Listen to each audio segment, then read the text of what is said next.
Hey guys, welcome back to Magic TV. My name's Craig. It is 12 o'clock on a Sunday. It's time for a Q&A. Now this is where I take all the questions that you've asked over the course of the week and I try to answer them to the best of my ability. Now, if you've never seen a Q&A before, the idea is really simple. I take all the questions that you've asked. Now, I film this normally on a Tuesday or a Wednesday. It's currently 1 o'clock in the morning on a Tuesday night, so technically Wednesday morning, which is when I'm filming this. If you want to guarantee to get the question answered, then make sure you get it to me by Tuesday. If I don't answer the question, I'm very sorry, just leave it in the comments to this video and I'll get back to it the next week. Now, a lot of you guys know this, but I try to be spontaneous when I do these Q&As, so I don't read the question beforehand. You're getting my raw, unfiltered opinion, but if there's a question that I think deserves a meatier answer, then I will typically spend time on that one and I'll put a video together specifically about that subject, and I've done that several times in the past. With that in mind, I've just had a very quick flick through. There looks to be a lot of questions, so this should be a really good Q&A. Before I start, I just want to say one more thing. Thank you once again for supporting the channel. It takes a lot of time and effort to put this channel together, especially the Q&As, and to every person that's ever left a question, for any person that's ever watched a video, for any person that's ever contributed in any way to this channel, thank you very much. I really appreciate it. From the bottom of my heart, sincerely, thank you. Now, with that all being said, we're going to get on to this week's questions. Okay, so the first question that pops straight up here is Bo, and Bo says, "Hi Craig." Hi Bo. Great video as always. Thank you very much, Bo. Any suggestions for a 3-card Monte plot that will work great on the table? Any suggestions for a 3-card Monte plot that will work great on the table? Well, I mean, I've been thinking for a while about doing sort of a video on the 3-card trick. I think I've got a regular deck here. Yes, I have. It's Ryland's, but I'm pretty sure it's regular. I mean, to be honest, the reason I'm bringing these cards out is because any 3-card Monte will work on a table. Like any 3-card Monte will work on the table. It's not a full deck. My favourite 3-card Monte on a table, I've never really performed it because it uses black art. But it's Henry Evans, has a great 3-card Monte. He put it on his L&L DVD set, his first L&L DVD set, and that uses a table and looks incredible. It looks really good, and it uses black art, so you can't do it in every situation, but if you've got a table and you know you've got the audience in the right place, it's absolutely perfect. But you know, most 3-card Montes you can adapt to use a table. So for example, Stand-Up Monte, which is one of my favorite 3-card Monte routines by Garett Thomas, that uses a table, absolutely not a problem. The quintessential, the most popular 3-card Monte that I can think of is Skinner Monte.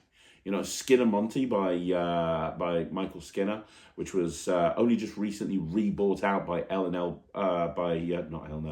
by Murphy's Magic. And I think it's really cheap. Myself and Ryan reviewed it. It's like £8.50 or something. That's great because obviously it's designed to be done on a table. And I remember seeing Bill Malone do that for the first time and blowing people away with it. And then the reason I've got these cards is because you can do the traditional 3-card Monte. Don't overlook the traditional 3-card Monte, you know, where you've got 3 cards, and I haven't done this for years, but when you've got 3 cards and you've got a jack and you've got two twos, and the idea is that you've got to follow the jack, and the idea is that you've got to follow the jack, and you know where it is, right? You know where the jack is. You're going to follow the jack. Where's the jack? You think it's there. No, that's the 2. The jack's over there. Look, let me do this again. I'm going to take the jack. I'm going to put it over there. Now remember, it's the 2 twos that you don't have to worry about. Just follow the jack. Watch, I'll do this. Where's the jack? Oh, you think it's over there. No, that's a 2. You see, that's a 2. The jack's over there. The traditional 3-card Monte is great. It's absolutely fantastic. There's nothing wrong with the traditional 3-card Monte at all. So by all means, you know, look into that. And the nice thing about that, you just need a regular deck, just 3 cards, and you're good to go. It's great. Other 3-card Montes that I like the what do you call it?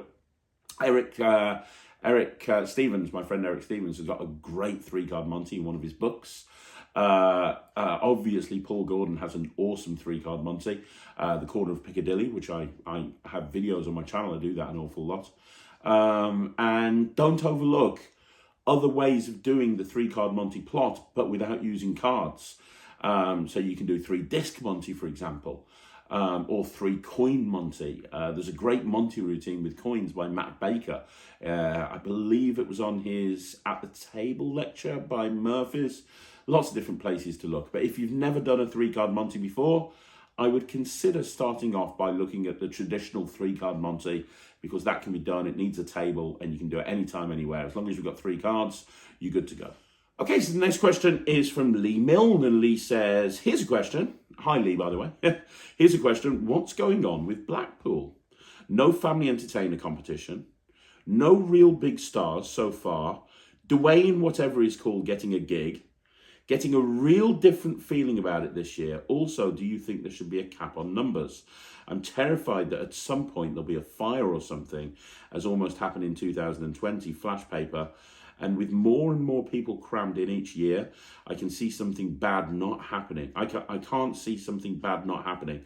Obviously, I hope I'm wrong, and I totally support the BMC, but things just seem odd this year, and there's always a lack of health and safety on the surface, at least. Okay, so I have got insider knowledge on this a little bit, mainly because I'm friends with Russ Stevens, I'm friends with Russ Brown, and I'm friends with Guy Barrett, who are the 3 people that basically run the convention. And Guy, I've spent more money with than probably any other magic dealer in the world, because he kitted out my illusion show. And Russ Brown and Russ Stevens are dear friends of mine. So I know a lot of what's happening at Blackpool. And what they're doing right now is they're just releasing the odd name or two. They're just releasing a few names. They're not releasing the bigger names yet, or not all of the bigger names. There's names that haven't been released yet that will blow your mind. I know of at least 3 people that are yet to be announced, that have never lectured really before in the UK, that are going to blow people away when their names are announced, like literally blow people away. Literally blow people away. And then there's a UK lecturer, and they had to jump through hoops to get this guy to lecture. He doesn't really lecture at all. He's one of the biggest names in magic. He doesn't really lecture, and he's agreed to do a one-off lecture specifically for the BMC, which is going to be incredible. I can't say anything, but the names that they've got, they're going all out. I don't think people realise the amount of time and effort and planning that goes into organising the Blackpool Magic Convention. And the problem is, you can never please all of the people, because for every name that's announced that somebody will get excited about, there's another 5 people that won't be excited about it. You just can't please all the people.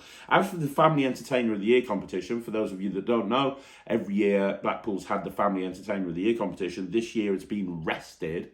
We've been told it's going to be coming back in the future. I think I've not spoken to anybody at Blackpool about this, but I think there's a couple of reasons about this.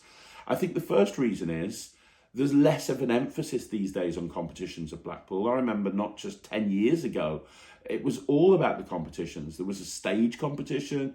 There was the close-up competition. I've entered the close-up competition a couple of times in Blackpool. There's the family entertainer competition. There were tons of competitions. And then I remember, the close-up competition dropping off, the stage competition dropping off. The Family Entertainer of the Year competition, although popular amongst the kids entertainer community, wasn't really that big a draw. If you actually think about the amount of people that went in there and saw it. And I think what they've tried to do, and again, I've not spoken to anyone about this. This is my hunch. There's probably a couple of reasons why they've cancelled it this year. I think the first reason is they put a big emphasis on family entertainer lectures, like some of the lectures that they've lined up for the kids entertainment community and the children the family entertainer community is incredible. There's more family entertainer lecturers than ever before, and I think there's only so much that you can do for that market, because most of the people that come to Blackpool, they're not people that are interested in seeing a lecture on kids magic, right? They're interested in seeing other lectures, but definitely not a lecture on kids magic. So I think my gut instinct is that they've put more of a focus on those, And the other reason is I think that they're focusing on the one, and don't overlook the one, the big competition, the one. I'm aware of some of the names that have applied to be on the one. If you don't know what the one is, they're having a big competition where the winner of the competition will win, I think £30,000 or something. It's probably the biggest prize that's ever been given out in a Magic competition ever. And some of the names that have actually been lined up for that, you would pay big money to see them lecture, and they're actually there competing. I mean, this is going to be a really big, this is big, man. This is really, really big. So I think that's probably the reason. They want to put all of the focus on the one, because that's kind of the biggest thing that they're doing this year. And they haven't said they're cancelling the Family Entertainer, just that it's been rested. So I think that's the reason. And then in terms of the health and safety, all I can say is I was backstage a lot during the gala shows last year. First of all, because I was helping Ryland, then I was helping Killian, then I was also helping backstage and various different bits and pieces. So I'm absolutely aware of what goes on backstage, and I'm absolutely aware of the amount of red tape and the amount of checks and systems and more checks that the team have to go through to put Blackpool on. Trust me, they are hyper aware of health and safety. They are not flying by the seat of their pants at all. Bearing in mind, you have 3 people that are in charge of the booking committee and in charge of the convention that are literally, between them, they have more experience organising events like this than anybody else I know. So first of all, you've got Ross Stevens, who basically does all of the magic for Britain's Got Talent. I mean, I know from my experiences of working with Britain's Got Talent with Ryland, the health and safety checks on top of checks on top of checks were astronomical. And Russ was a big part of that the entire way through. He understands about health and safety and the importance of health and safety. And then you've got Russ Brown, who has worked in some of the biggest venues in the world. He puts acts on cruise ships all over the world. He runs the House of Secrets here in Blackpool. Health and safety is paramount to that man. And then you've got Guy Barrett, who literally travels the world supplying big companies with big illusions. Again, this is a guy who knows more about health and safety than anybody I know. And so they aren't flying by the seat of their pants, trust me. They're really not. And then you've got the fact that it's taking place in the Winter Gardens, right? And their own health and safety team are really on it. The flash paper thing, I don't know when that was. I don't think it was 2020. I'm pretty sure it wasn't. I think it was 2019 or 18, but I might be wrong. But the flash paper thing that you talk about, that was from what I've heard, that was a dealer that made that happen, and flash papers have been banned since then. And it was a freak accident. People had done risk assessments and so on and so forth. I understand where you're coming from, Lee. I don't think it's an issue when it comes to health and safety. I think that they take that side of things very seriously. But, if you're concerned, speak to the people at Blackpool, because, I think that they're the best people to speak to about this, not me. But in terms of the convention, knowing a little bit more than what most people know, I think this is going to be the best convention ever. I think they really wanted to step up from last year. Last year was a good year back. Because if you remember Blackpool last year, everybody was still questioning, even in January, people were questioning whether it was actually going to go ahead or not. If you remember that Vanishing Ink had made the decision to move the session from January. So just a month before Blackpool, conventions had been postponed or cancelled. And they were the first big convention that came back, and they had a good year last year. There was some great stuff, but I think that next year, they're really going all out. And I think you're going to be very impressed when you see some of the names that they're going to be announcing moving forward. Okay, so the next question is from Alex Kilpatrick. And Alex says, is there a resource available somewhere that lists all the tricks, gimmicks, etc. that you've reviewed along with your ratings? It would make a good shopping list. There is news coming. Keep watching this space. You are not the first person, Alex, to ask this question.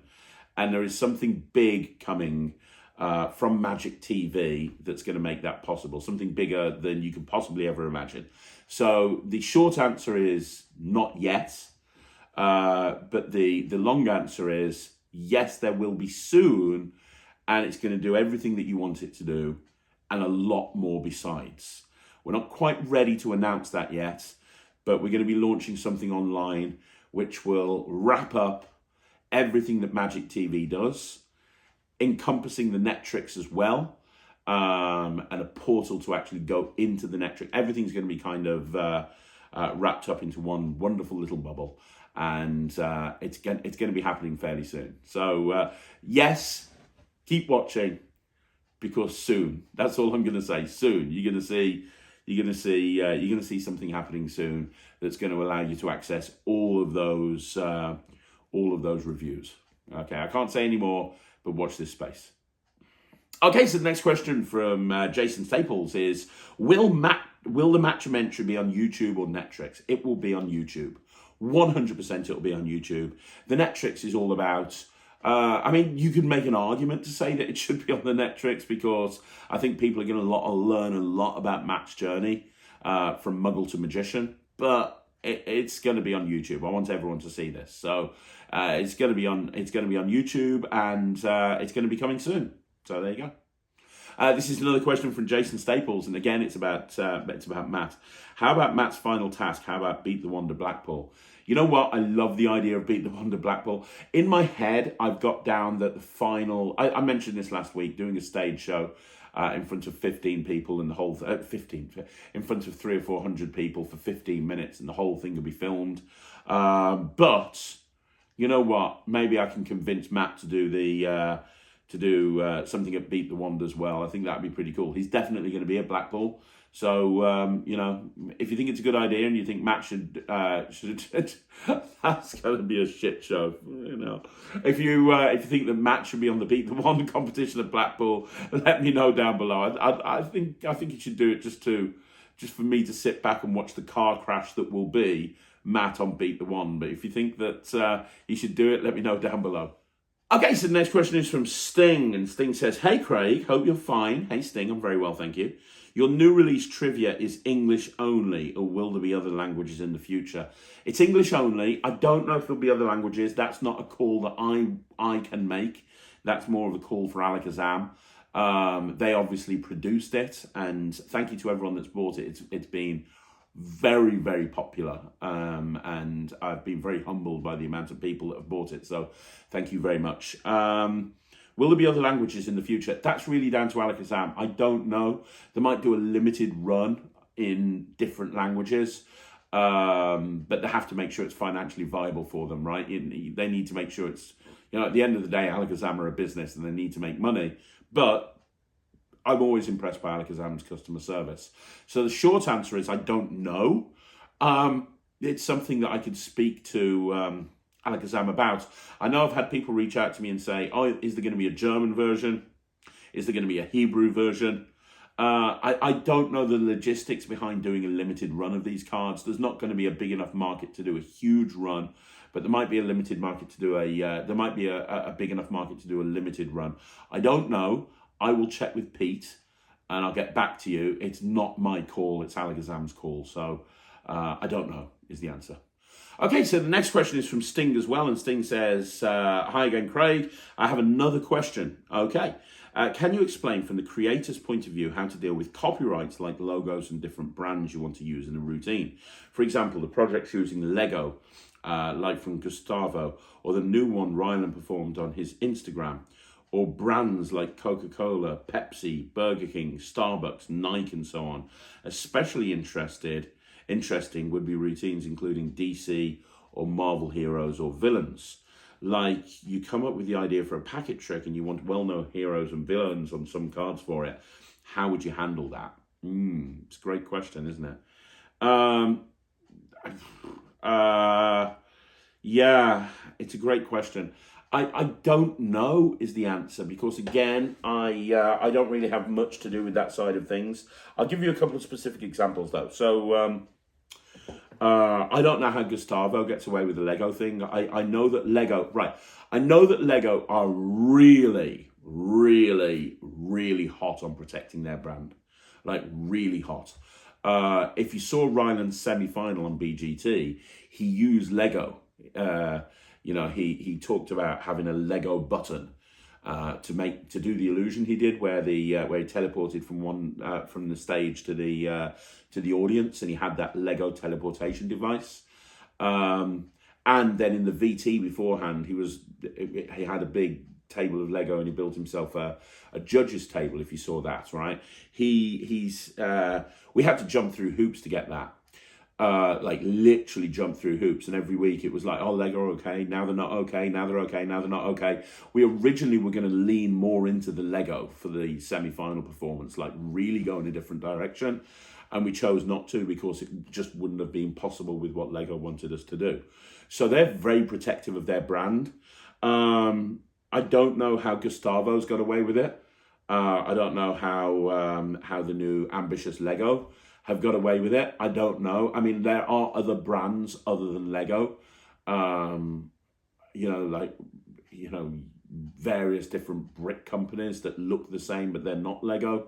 So maybe they've kind of gone in that direction, although I'm pretty sure Gustavo specifically mentions Lego. I don't know. Maybe he's just gambling that he's not going to get busted on it by copyright lawyers. I'm not too sure. In terms of DC villains and Marvel villains, I know Marvel's owned by Disney, and Disney are very protective of their copyright, like very protective.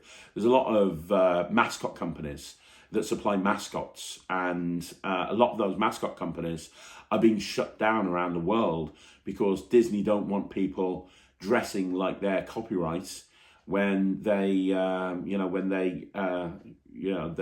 no control over who's going out and how it's being represented and so on and so forth. So I could see that the Disney thing, I could see, the Marvel thing, I could see them really, really coming down on somebody that tried to use Marvel. Having said that, Gustavo's another guy that has used Marvel likenesses. I remember him doing that superhero Lego trick where he was using Captain America and all those guys. So again, I don't know, maybe there's a way around it, I'm not too sure. Brands like Coca-Cola, Pepsi, Burger King, Starbucks, Nike, so on and so forth. Various different tricks come out from time to time. Name Cup that came out recently by Jota, that had logos on there as well, and you regularly see tricks coming out by people like Taiwan Ben where they have the Coca-Cola logo on. The answer is I don't know. I mean, the magic community is a very small industry.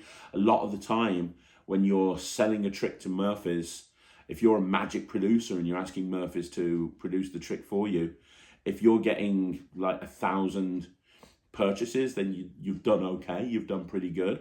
So maybe it's just too small. It's so small, it flies under the radar of these companies. I don't know. I would definitely do my research before bringing out a product that has a logo attached to it. Well, in fact, I am. I've got a trick that I've been wanting to do for a while. I've been wanting to do this trick for quite a while. And I've got to a point now where I've got somebody who can build me a prototype, and I'm just in the process of getting a quote to have this stuff built up. And it would be Lego, so it would be Lego themed. And in order for it to work, I'm going to have to use the Lego logo.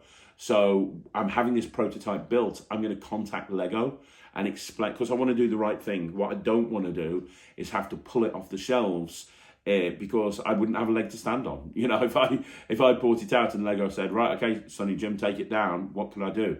So I'm going to contact Lego about it and say, look, I've got this thing, it's for magicians. Would you be okay with it? It's going to represent your brand in a really great light, and see what they say about that. But I mean, as it stands, that's really the only thing that I can do. So I can't really help you anymore with it, to be honest. My advice would be to reach out to the company in question if you're bringing out a trick, and you can go down the route of I genuinely think that Gustavo's probably just blagging it. I might be wrong. He might have reached out to all these different companies, but I don't know. I think he's just chancing it and hoping that nobody goes after him, and nobody has at this point, so perhaps he's okay. A lot of magic production companies do bring out things with various different logos on, so maybe that's the way to go. I don't know. Sorry, I can't be more help. Okay, so the next question is from Jack Gatt, and he says, I was watching you do Portal with Matt, and I assume you did a spread force to change Matt's selection to the desired card, but I can't see it. Either the card is not forced and it's a free selection, or it's a force. If it is a force, could you teach it on Netrix, as I can't see the switch? It is a force. It is on Netrix. It's called the Touch Force by Garett, the Touch Force. And if you saw the video that I did earlier this week, I did a 5x5 on 5 forces, and I actually taught it as one of those forces. It's a force that I use an awful lot in a lot of my work. And I think I first learned it from David Acker, from a very old David Acker book from many, many years ago. So you can learn it from that Magic TV episode. It was the most recent 5x5. It's a Force tutorial special, I think we called it. Or you can access it on the Netrix. Just go to Slight School on the Netrix, go to Forces. I think there's about 30 forces down on there, and it's called the Touch Force by Garett. Okay, so the next question is from Daniel Carter, and Daniel says, "Hello, Craig. I have $40 saved up. What trick do you think I should get? I would like to know what your opinion is." Totally up to you, man. I mean, $40. It depends on the type of magic that you like, and it depends on whether you want a trick or you want to, learn more. And what I mean by that is there's a lot of things that you can spend $40 on these days, buddy. So, for example, you could spend $40 and get 3 months of membership to the bronze level of Netrix. You could get 4 months of membership to Christian Grace's membership. You could get a bunch of stuff from Ollie Mealing's membership. You could get 4 months to the Secret Society by Lloyd Barnes. We've got access to tons of stuff. So you don't necessarily just have to think down the route of tricks. You could also buy yourself a really good book. There's a ton of books that you could get for $40. But if you're wanting a trick, and there's nothing wrong with wanting a trick, again, really you have to consider about the type of magic that you like. So, for example, I could say to you, get hippity hoppity rabbits. But if you're not a kids performer, then that's something that's not really going to interest you. If you want to learn about sleight of hand, and you want to learn a trick that feels very impromptu, but I think teaches a lot about, and it is one of my tricks, so I'm being a bit naughty here, but I would maybe consider chop. Chop is really good. You get a gimmick, but you also get like 2 hours of tutorial, and it teaches you a load of magic. And if you carry that gimmick around with you, you're ready to do that trick anytime, anywhere. So chop is really good. You can get that from Penguin. The new Pro Caps that's just come out by myself and Lloyd Barnes, I love. I'm really happy with, I say myself and Lloyd Barnes, it's really Lloyd's trick, but I contributed all the routines. But that's good. And again, there's a 2-hour tutorial in there that goes through sleight of hand and the importance of misdirection and audience management and all this fun stuff. So that's something that you could consider as well. Moving away from my material, because it's not all about me. There's a ton of stuff out there. Get something fun that you can do a lot of, that will challenge your creativity. Something like a wow gimmick. Get yourself a wow gimmick, and you'll come up with a million different routines of using that in conjunction with a regular deck of cards. Or get yourself a good utility device. Something that will give you instant gratification, but at the same time something that you can use in a variety of different ways, like a quiver. But I think quivers are probably more than $40. But I think you can get a wow gimmick for $40. So I think that would be a good shout there. Or get yourself. Oh, I'm going to start mentioning my own stuff again now, which is terrible. Maybe get yourself Visible. I love the Invisible deck. Visible comes with 2 invisible decks, and it's like a 5-hour tutorial. There's so many different things you can get. There's so many different routines you can get. There's so many. But what I wouldn't get is like a one trick. It does one thing and then that's it. Maybe get something that's a little bit meatier, that gives you more options. Fast by Daniel Jorian Johnson is going to teach you a ton of stuff, for example. So that's what I'd say about that. But think about it. It doesn't have to be a trick. It can be something else. Okay, so the next question is from Justin Hutchins, and Justin says, "Hi Craig, do you remember the Secret Cabaret show in the early 90s? Yes, it was. Yes, I do. It was dark and twisted magic, which I like. like the needle through arm. I don't see much of that magic around anymore. What's the most shocking magic trick you've ever seen, and where can you go and find it? Where can you find this so-called freak magic? Thanks. Okay, so yeah, I remember Secret Cabaret, absolutely. One of the most shocking tricks I remember at the time, and I was a lot younger and I don't even think I was into magic, but I might have been. I remember Penn and Teller on UK TV doing a trick to John Cleese, and it was like this water torture routine where Teller was locked inside a water cabinet, and he was going to stay in there without oxygen until Penn found John Cleese's card. And I really fully bought into this. I thought that Teller was going to die. Like I genuinely thought Teller was going to die at this point. I'm pretty sure it was before I got into magic, but I thought Teller was going to die, and I was just remembering being on the edge of my seat the entire time. The other thing that I remember, and this was definitely before I got into magic, was Paul Daniels did this thing. I'm pretty sure it was on a Halloween special on the Paul Daniels show. And I can't remember exactly because I was a lot younger then. I was a kid, but I seem to remember him doing an illusion with like a sarcophagus with spikes in. And he actually got spiked, and I was convinced he died. I was absolutely convinced he was dead. And I'm pretty sure I remember the TV show going to black at that point and them not resolving what had happened. I might be wrong. That might be a vague memory. If somebody's watching this and can remember that, maybe you can cast a light on that for me. But I'm sure I remember that. A lot of the stuff Paul Daniels did, to be honest, I really bought into.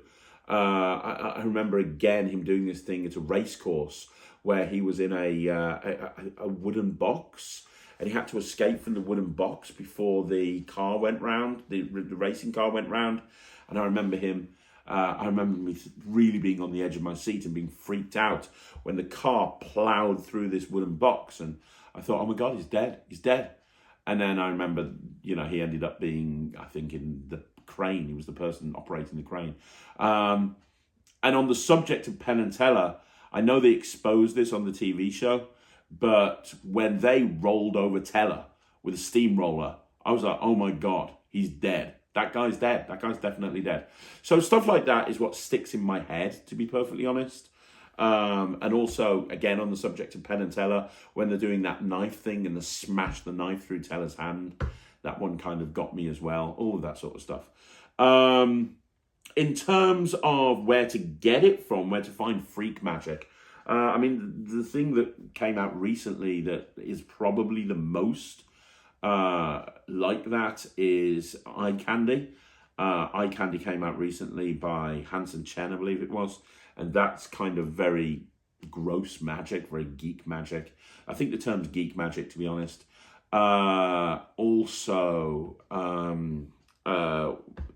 Just recently, what's that trick that came out where you swallow the thread and it comes out the eye? I can't remember what the trick's called. There's a trick that came out. It's not single needle, although needle swallowing is another example of something that you could look into. Single Needle by Wayne Houchin was great because it was one needle that you tied onto it. But that's not what I'm thinking about. I'm pretty sure it was a Wayne Houchin trick, but I might be wrong. It was where you sucked up the thread and you pulled it out your eye. My friend Jester Styles, Tom Mullinger, does it. I'm not too sure. And on the subject of that, a trick that Tom did as well for many, many years, I don't think he does anymore, is the trick where you push a needle through your hand and you pull it out the other side. And there's no trick to that. You're actually just missing the veins and you're pushing a needle through your hand. It's disgusting. But the quintessential project on geek magic, was it by Thomas Medina? From memory, I think it's Thomas Medina, and it's geek magic. And basically, the guy just spends an entire DVD going around a bar doing geek magic, making cockroaches appear, drinking motor oil, all of this really disgusting stuff. So if you're into that sort of stuff and you want to learn more about it, go pick up Geek Magic by Thomas Medina. I believe it's still available, so go check out Penguin or something like that, or Vanishing Ink, and there's a good chance you'll find it. But hopefully that answers your question. Okay, so the next question is from Adrian Suter. And Adrian says, "Hi Craig, I haven't asked a question for a couple of weeks, but now I'm back. Nice to see you back, Adrian. Who are your favourite magicians from non-English speaking countries?" Great question. Okay, so I like lots of magicians from lots of countries. One of my favourite magicians from a non-English speaking country is Woody Aragon from Spain, obviously. Woody is amazing. And obviously, while we're on the subject of Spain, let's also throw Juan Tamariz and Danny D. Ortiz into the mix. All three of those guys are amazing. I also am a big fan of Henry Evans. Henry Evans is amazing. I remember watching his DVD set, his first DVD set, and just literally being transfixed when he was doing the stuff with the silk, jumping from one hand to the other and using the Sonata gimmick. I was just blown away. Like, he had a big impact on the type of magic that I do. In France, I'm a big fan of David Stone. I think everybody's a fan of David Stone. And even though he lives in the UK right now, I can barely understand him, so I'm going to throw this into the mix. Etienne Pradier is brilliant. Etienne, for me, my money, is one of the funniest and the best magicians on the planet. I'll never forget his Fissam acts, where he's doing Splash Bottle, and he can't pop the balloon. The scissors aren't popping the balloon, and he's standing behind this table, and he just drops the balloon behind the table and stamps on the balloon, and then just reaches behind the table and brings up the bottle and puts it on the table. It's just funny. He's one of those guys that I just can't help laughing at. He just always makes me laugh. So Etienne Pradier. In Hong Kong, let's go with Henry Harrius. Everybody knows I love my cube magic, and everybody knows I love Henry Harrius. Cube and bottle for me is still probably the best trick ever released.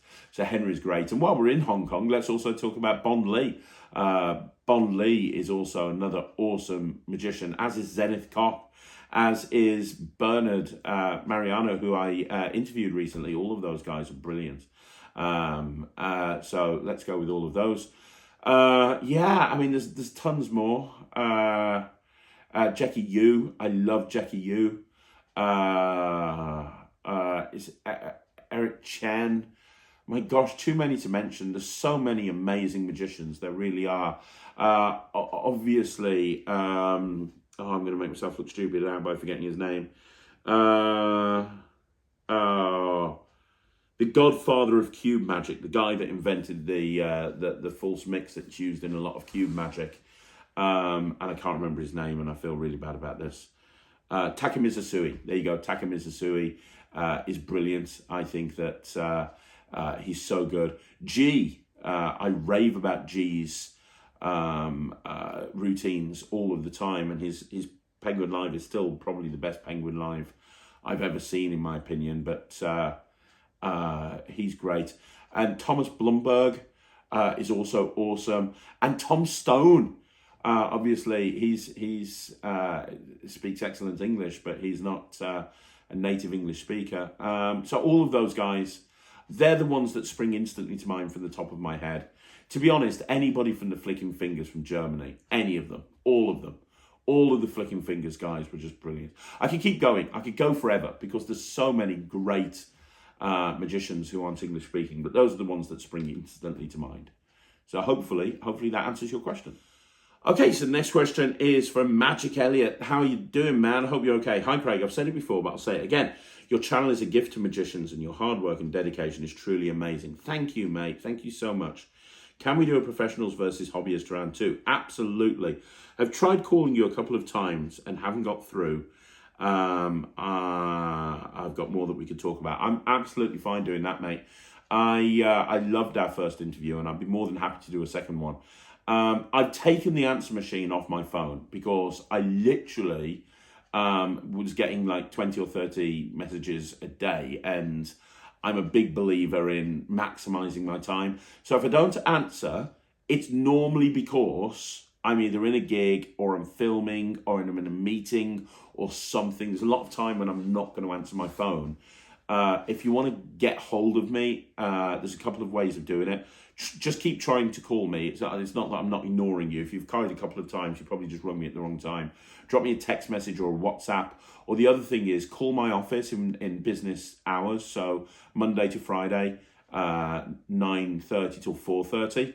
And just press option 4. And if I'm there, they'll track me down. I'll be in one of the rooms in the office.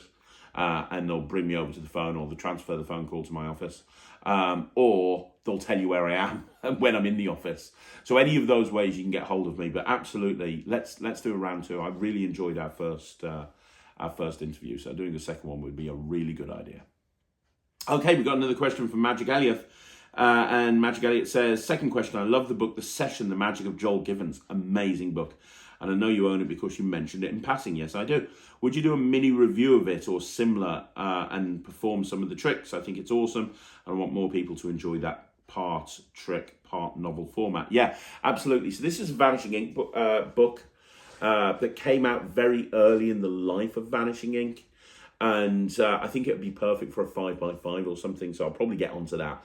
But Joel Givens is an incredible magician. The material in the session is very strong. If you haven't seen it, it's very strong material, very good book. But as Elliot said, it's part novel, part trick. So it's almost like you're reading a novel, and within that novel, you're learning all of the tricks throughout the book. Very, very clever, very interesting format. Makes you want to read the whole thing, even if it's a trick that you might not be interested in. You want to read the whole thing because it furthers the plot of the book. It's incredible, and there's some really strong magic in there. My karate coin was inspired by Joel Givens' karate coin.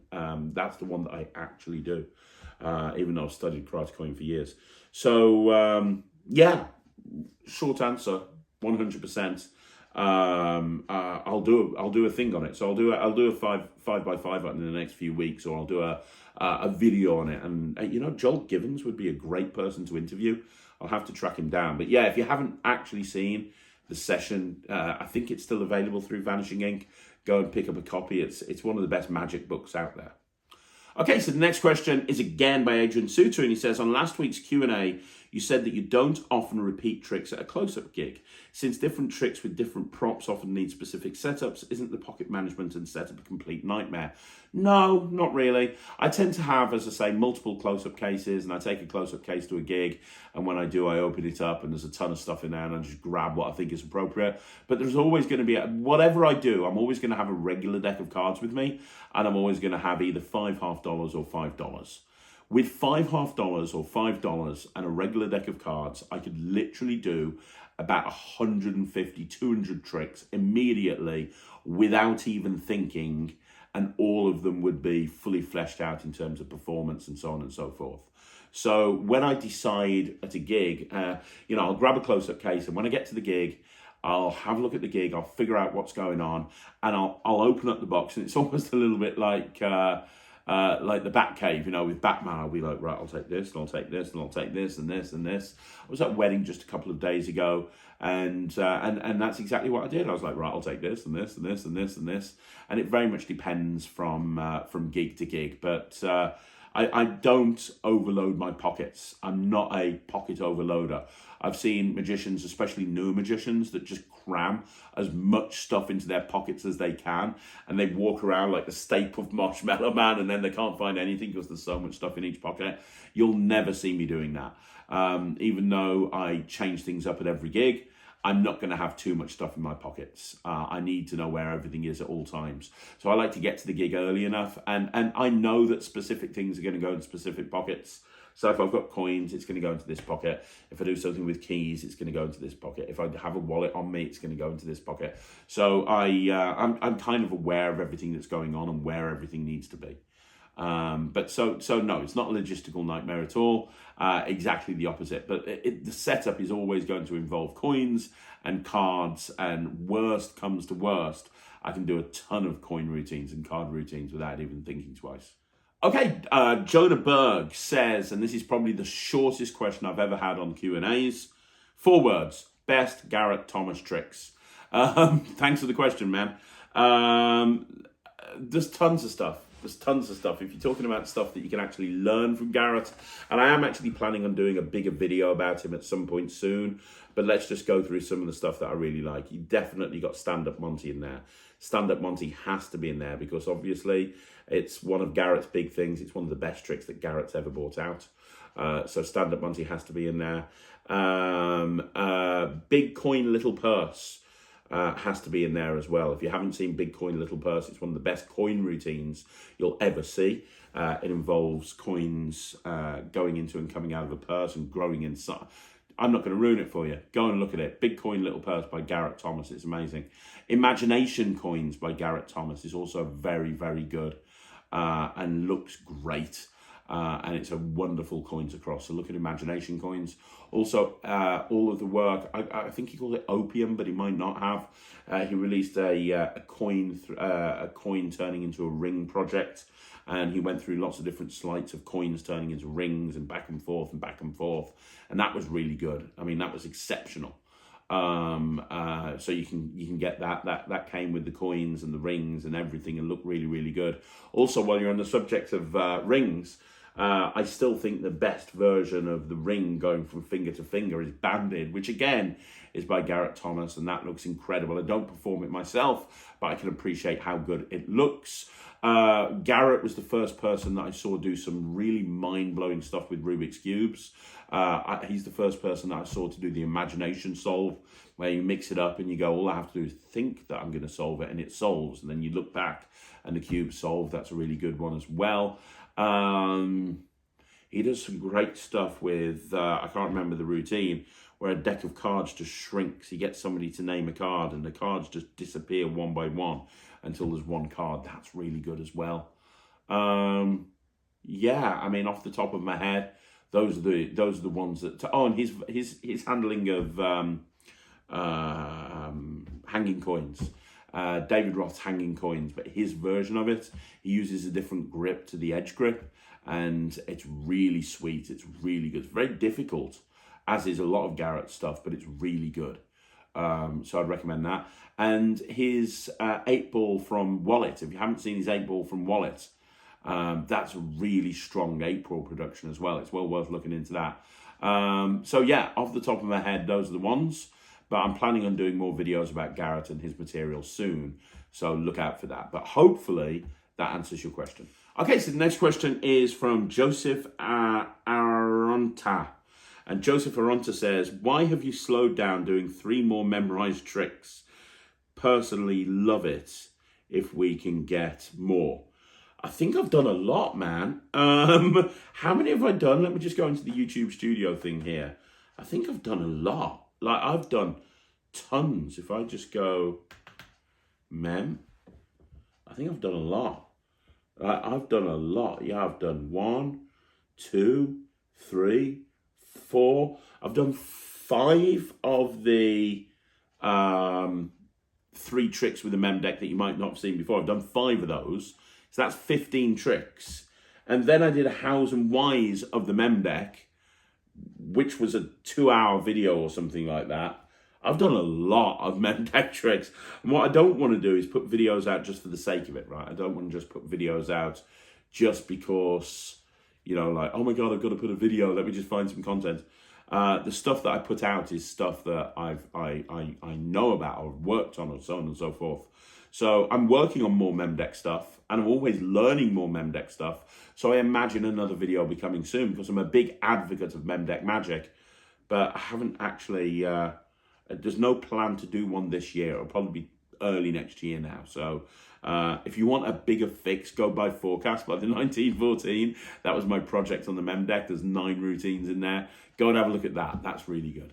The next question is from Divishan Magician, and he says, do you perform Priceless by Richard Sanders or Chicago Opener card trick?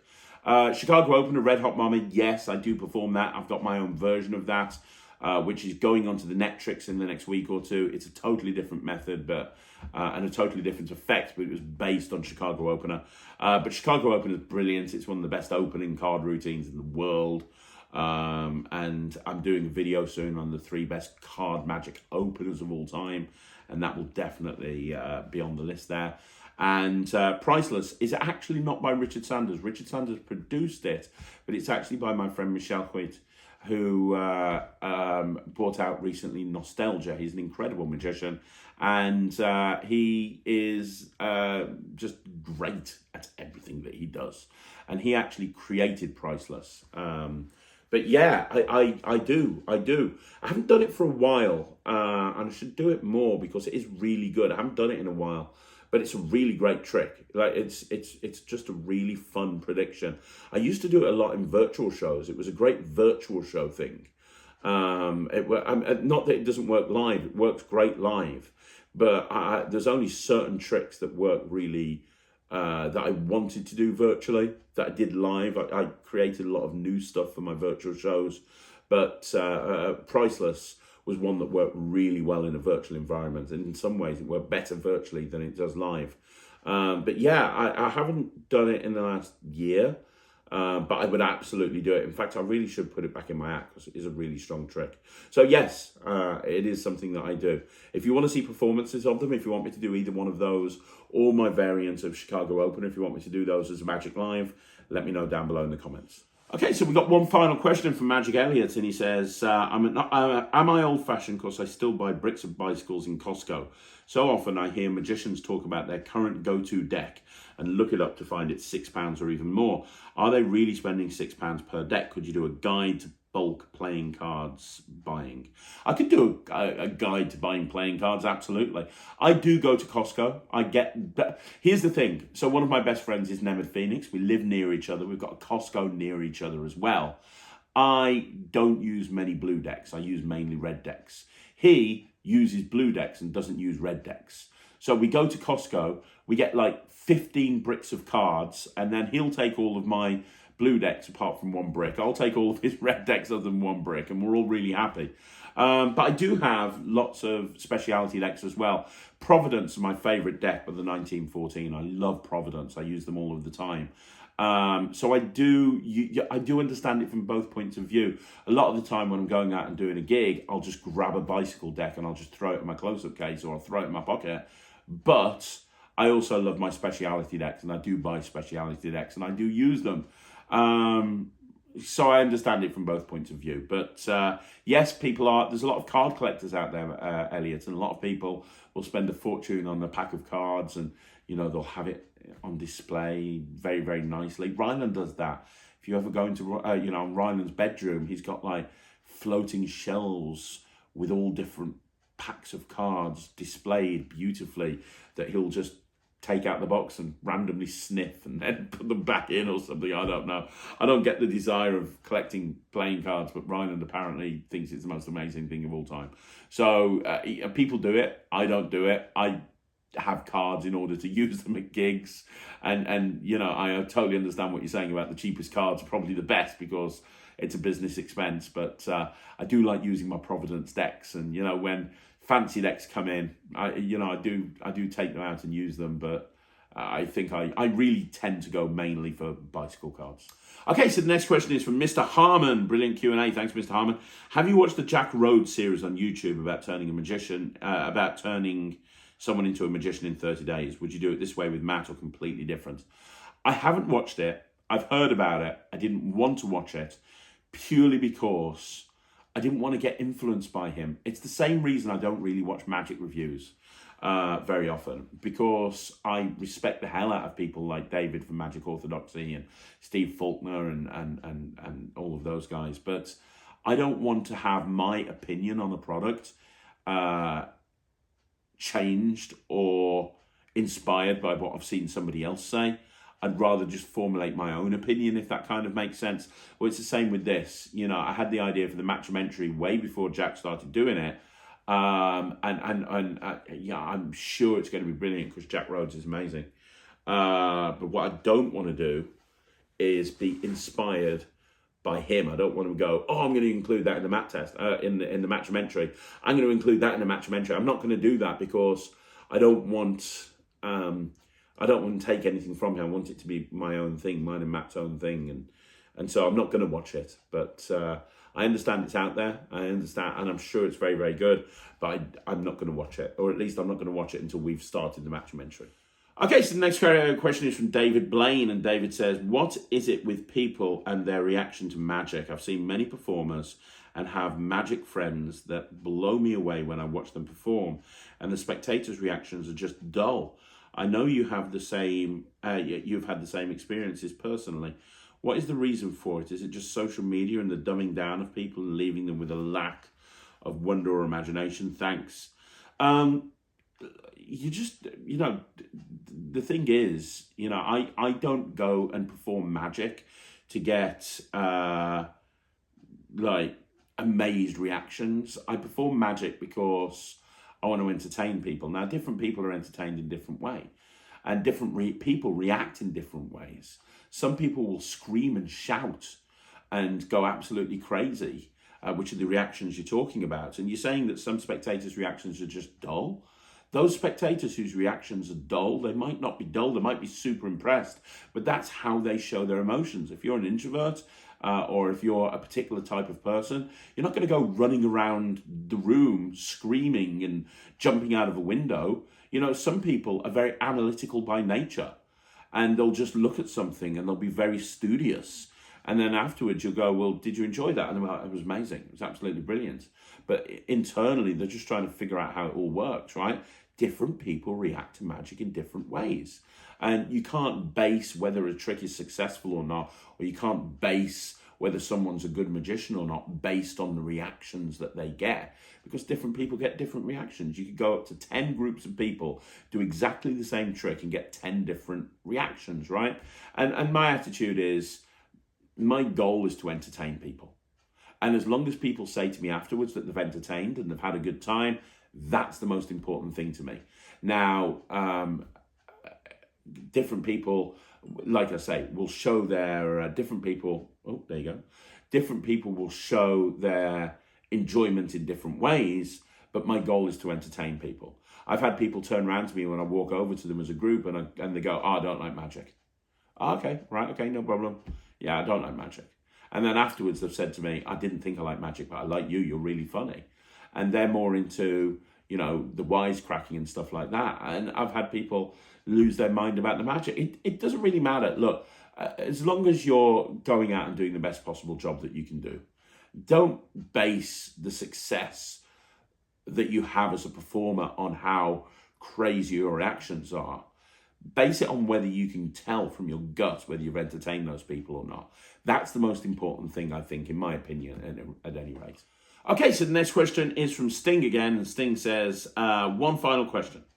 I'm curious, how many of your products will 100% sure be released in 2022? And what will be coming? And what will they cost approximately? Right, okay, so you want to know what tricks I've got coming out between now and the end of the year. So I've just had trivia come out for Alakazam. There's going to be a trick from the 1914 that will probably come out before the end of the year. And it's an EDC thing, it's an everyday carry thing. And it's the sort of thing that you would literally just put in your wallet and you're good to go anytime, anywhere.